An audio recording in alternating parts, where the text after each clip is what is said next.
მე მგონი არავინ არ შემედავება თუ ვიტყვი რომ ვარჯიშის დაწყება არც ისე მარტივი რამეა. ჯერ საკმარისი დრო უნდა გამონახო ამისთვის და ნორმალური დარბაზი იპოვო შენთან ახლოს. მერე მიხვალ დარბაზში, სადაც 1000-ნაირი უცნაური ფორმის ტრენაჟორი დაგხვდება და უნდა გაარკვიო რა არის თვისაა და როგორ უნდა გამოიყენო. გამოიკითხავ და როგორღაც დაიწყებ ვარჯიშს, მაგრამ ნახევარზე მეტი დრო იმის ფიქრში უნდა იყოს, სწორად აკეთებ თუ არა ყველაფერს. ამიტომ ამ ვიდეოში გეტყვით 5 მთავარ შეცდომას, რომლებსაც თითქმის ყველა დამწყები უშვებს, იმისთვის რომ ის მაინც იცოდე რა არ უნდა გააკეთო. ეს შეცდომები ბევრს წლების განმავლობაში ტოვებს პროგრესის გარეშე და მათი შეცვლის შემდეგ საკმაოდ სწრაფად ამჩნევენ ხოლმე უკეთეს შედეგს. ამიტომ ყურადღებით უყურე ვიდეოს და დააკვირდი შენ ხომ არ უშვებ რომელიმეს იმისთვის რომ შემდეგ გამოსწორება შეძლო. ადამიანების უმეტესობას ვარჯიშზე რაღაც წარმოდგენა მაინც აქვს. ყველანაირი სწავლის გარეშე ყველა მისედაც ლოგიკურად ვიცით რა სპორტისთვის როგორი ვარჯიშია საჭირო. ტრენერობა არ სჭირდება იმის ცოდნას რომ მორბენალმა უნდა ირბინოს, ფეხბურთელმა ფეხბურთი უნდა ითამაშოს და ძალოსანმა შტანგა უნდა აწიოს. მაგრამ როცა სხეულის ფორმის ცვლილებას ეხება საქმე, აქ რაღაცები უფრო დამაბნეველია ხოლმე. რადგან ზოგს ჰგონია რომ ფორმაში ჩასადგომად ნებისმიერი სტილის ვარჯიში გამოდგება და იმას აკეთებენ რაც უკვე იციან ან რაც ყველაზე მარტივია. დარბაზში ბევრჯერ შემიმჩნევია ისეთი ადამიანები, რომლებიც უბრალოდ იბნევიან ამდენი ტრენაჟორის შემყურე და პირდაპირ სარბენი ბილიკისკენ მიდიან, სადაც უბრალოდ საათობით დადიან. ანუ შეიძლება საერთოდ სხვა მიზანი ჰქონდეთ, მაგალითად კუნთის გაზრდა ან ძალის მომატება, მაგრამ იმის გამო რომ არ იციან რა უნდა გააკეთონ, აკეთებენ იმას, რასაც სწავლა არ სჭირდება. ამის მეორე უკიდურესობაც არაა იშვიათი, როცა დარბაზში მისულ შუახნის დედას, რომელსაც უბრალოდ წონის დაკლება უნდა ტრენერი ფუნქციურ ვარჯიშებს აკეთებდეს.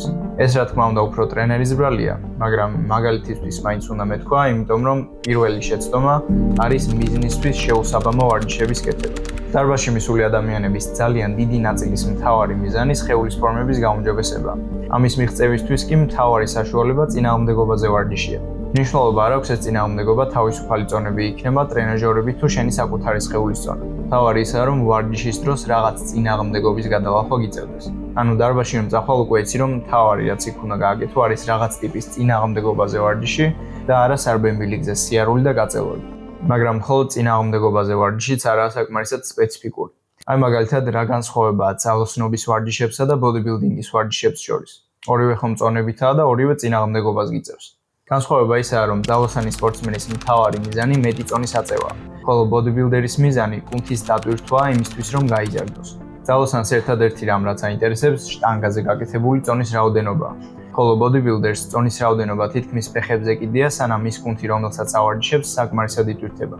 სხეულის ფორმის შეცვლა თუ გინდა ბოდიბილდერის მიზნებთან უფრო ახლოს ხარ, ვიდრე ძალოსანის ან სხვა ნებისმიერი სპორტსმენის, რაც იმას ნიშნავს, რომ შენი ვარჯიშები უნდა იყოს სტაბილური, ისინი უნდა გააკეთო კონტროლის ქვეშ, ანუ ინერცია არ უნდა გამოიყენო და ის კუნთები უნდა დატვირთო, რომლების გაზრდაც გინდა.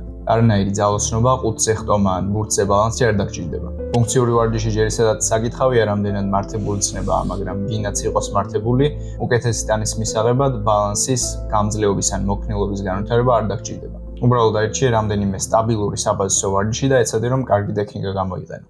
აი მეორე შეცდომა ცოტა უფრო რთული შესამჩნევია. ძალიან ბევრი მოვარჯიშე ერთ შეხედვით ყველაფერს სწორად აკეთებს. ანუ რომ შეხედავ ვარჯიშებიც სწორად აქვს არჩეული, სწორ ტექნიკასაც იყენებს, საკმარისად ძინავს და სწორადაც იკვებება. მაგრამ შეხედავ და შედეგს ვერ ამჩნევ. ასეთ ადამიანებს კარგად თუ დააკვირდები ვარჯიშის პროცესში ერთ პატარა დეტალს შეამჩნევ, რაც მთლიანად ახსნის ამ გაურკვევლობას და არანაირი კითხვას აღარ დატოვებს უშედეგობასთან დაკავშირებით. საქმე ისაა, რომ ადამიანების ძალიან დიდი ნაწილი ვარჯიშს აგრძელებს, მხოლოდ მანამდე, სანამ სულ მცირე დისკომფორტს არ იგრძნობენ და მერე ჩერდებიან. საშუალო მოვარჯიშის სამუშაო მისვლას რომ დააკვირდე, შეამჩნევ, რომ ბოლო გამეორება ისევე მარტივად მოძრაობს, როგორც პირველი. ანუ ვარჯიშის პროცესში სირთულე არასდროს არ შეიმჩნევა. ეს ძალიან დიდი პრობლემაა, იმიტომ რომ კუნთს სუსტად ის გამეორებები ზრდის, რომლების გაკეთებაც ყველაზე რთულია. ანუ ის ბოლო 5 გამეორება, როცა გამეორებების სიჩქარე ნელდება და დარწმუნებულიც აღარ ხარ შემდეგის გაკეთება შეგიძლია თუ არა. თუ არასდროს არ მიაღწევ ამ ადგილს, ჩათვალე რომ უბრალოდ მოძრაობებს აკეთებ და სერიოზული ვარჯიში ჯერ არ დაგიწყე. ანუ მეორე შეცდომა არასაკმარისი ინტენსივობით ვარჯიშია, მაგრამ ის უნდა გაითვალისწინო, რომ ვარჯიშის სირთულე შენი გრძნობებით არ იზომება. აზრი არ აქვს რამდენად რთული გეჩვენება ვარჯიში, იმიტომ რომ ჩვენი სირთულის აღქმა და რეალობა ხანდახან რადიკალურად განსხვავდება ერთმანეთისგან. განსაკუთრებით დამწყებები ვერ აფასებენ ხოლმე თავიანთ შესაძლებლობებს რეალურად. ამიტომ მნიშვნელობა არ აქვს რამდენად რთული გეჩვენება მისვლა, თუ გამეორების სიჩქარე არ შენელდა, შეგიძლია დარწმუნებული იყო, რომ მაქსიმალურ შესაძლებლობასთან ახლოს არ ხარ. მესამე შეცდომას რაც შეეხება, ის რთული შესამჩნევია რა ხანდახან განზრახაც იპყრობს ხოლმე ყურადღებას. ალბათ ყველა დარბაზში არის ის ერთი ტიპი, რომელიც ყოველთვის უაზროდ დიდ წონებს იღებს ხოლმე იმის მიუხედავად, რომ მას მათი აწევა არ შეუძლია. ზედმეტად მაღალი წონების გამო სწორ ტექნიკასაც ვეღარ იყენებს და ნახევარგამეორებებს აკეთებს, ან რაღაც ხმების გამო სცემს აწევისას და მისვლების ბოლოს, რაც შეიძლება მაღალი დანახეთქებს წონას, რომ ყველამ გაიგოს როგორი ძლიერია. ასეთი ტიპები ადრე თუ გვიან გაწყვეტილი მყესის ან სხვა სერიოზული ტრავმის გამო ნაადრევად ამთავრებენ თავიანთ სავარჯიშო კარიერას და შუახნის ასაკში ახალგაზრდებს უყვებიან ხოლმე როგორი მაგრები იყვნენ მათ ასაკში. ამიტომ სერიოზული ტრავმის აკიდება თუ არ გინდა ესეთი წონა არჩიე, რომლითაც სრული მოძრაობის გაკეთება მაინც შეგიძლია. კიდევ ერთი შეცდომა, რასაც დამწყებები ხშირად უშვებენ, პროგრესული დატვირთვის გარეშე ვარჯიში. შეიძლება ყველაფერს იდეალურად აკეთებდე, სწორად იკვებებოდე, საკმარისად გძინავდე, სწორადაც ვარჯიშობდე, მაგრამ პროგრესული დატვირთვა თუ არ გაქვს, პროგრესი მაინც არ გექნება. საქმე ისაა, რომ როგორც უკვე ვთქვით, კუნთები მარტო მაშინ იზრდება, როცა ვარჯიში საკმარისად რთულია. ჩვენი ორგანიზმი კი რთულ ვარჯიშს ადრე თუ გვიან ეჩვევა, ანუ განიცდის ადაპტაციას და ძლიერდება. ეს იმას ნიშნავს, რომ ის წონა და გამეორებები, რომლებიც აქამდე რთული იყო შენთვის, რაღაც მომენტში გამარტივდება, ანუ საკმარისი აღარ იქნება პროგრესის გამოსაწვევად. აქედან გამომდინარე, ვარჯიშიც დროთა განმავლობაში ყოველთვის უნდა რთულდებოდეს. ანუ მაგალითი რომ მოვიყვანოთ, თქვა წოლჭიმზე აკეთებ 10 კილოთი 10 გამეორებას. შემდეგ ვარჯიშზე ეცდები, რომ 10 კილოთი გააკეთოთ 11 გამეორება. ამის შემდეგზე 12 და ასე გააგრძელებ, სანამ წონის მომატებას არ შეძლებ. ეს ვარჯიშის ერთ-ერთი მთავარი პრინციპია, ამიტომ გამეორებების და წონების ჩაწერა კარგი იდეაა იმისთვის, რომ იცოდე შემდეგ ვარჯიშზე რამდენზე მეტი უნდა გააკეთო.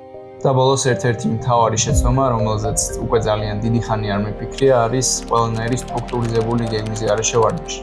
ძალიან ბევრი უბრალოდ დარბაზში წასვლას და სხვადასხვა მოძრაობების კეთებას ვარჯიშს ეძახის. რაც საერთოდ არაა გასაკვირი, იმიტომ რომ თუ არავინ არ გითხრა, არც არასდროს გეცოდინება, რომ ეს საკმარისი არაა. ამიტომ მათთვის, ვინც არ იცის, ახლა ვიტყვი, რომ ვარჯიშზე წასვლამდე აუცილებლად უნდა გქონდეს ვარჯიშის გეგმა, რომელშიც გათვალისწინებული იქნება ვარჯიშის დღეების რაოდენობა, ამ დღეებზე გადანაწილებული იქნება სხვადასხვა კუნთების ჯგუფები და კუნთის ჯგუფებისთვის შერჩეული იქნება სპეციფიკური ვარჯიშები თავისი მისვლების და გამეორებების რაოდენობებით. ანუ დარბაზში რომ მიდიხარ, მაგ დღის გეგმას იქ არ უნდა იგონებდე. წინასწარ უნდა იცოდე რას აკეთებ და ყველაზე მნიშვნელოვანი ისაა, რომ როცა კარგი გეგმა გექნება, ეს გეგმა შეასრულოს სისტემატურად რამდენიმე კვირის ან თვის განმავლობაში მაინც. სისტემატურად ერთი და იგივე ვარჯიშის გაკეთება იმიტომაა მნიშვნელოვანი, რომ სხვანაირად პროგრესი რთული იქნებოდა.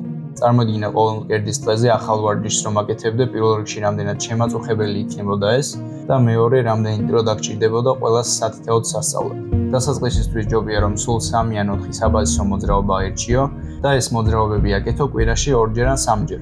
იმიტომ რომ ჯერ ერთი მეტი არაა საჭირო და მეორე რაც უფრო ნაკლები მოძრაობები გექნება სასწავლი, მით უფრო მალე ისწავლი და შესაბამისად პროგრესიც უფრო მალე გექნება. საბოლოოდ რომ შევაჯამოთ ყველაფერი, 5 მარტივი რეკომენდაცია გამოდის. პირველი, გააკეთე შენი მიზნის შესაბამისი ვარჯიშები. მეორე, ივარჯიშე კუნთის სრულ დაღლამდე ან დაღლასთან ახლოს მაინც. მესამე, არ გამოიყენო ისეთი წონები, რომლების აწევაც არ შეგიძლია. მეოთხე, ნელ-ნელა გაართულე ვარჯიშები და მეხუთე, ვარჯიშზე წასვლამდე წინასწარ დაგეგმე რისი გაკეთებაა საჭირო შენი მიზნების მისაღწევად. ამ ვიდეოსთვის სულ ეს არის, და ლაიქი თუ მოგეწონა, და კომენტარი კითხვები თუ გაქვს და გამოიწერე არხი, რომ შემდეგი არ გამოტოვო.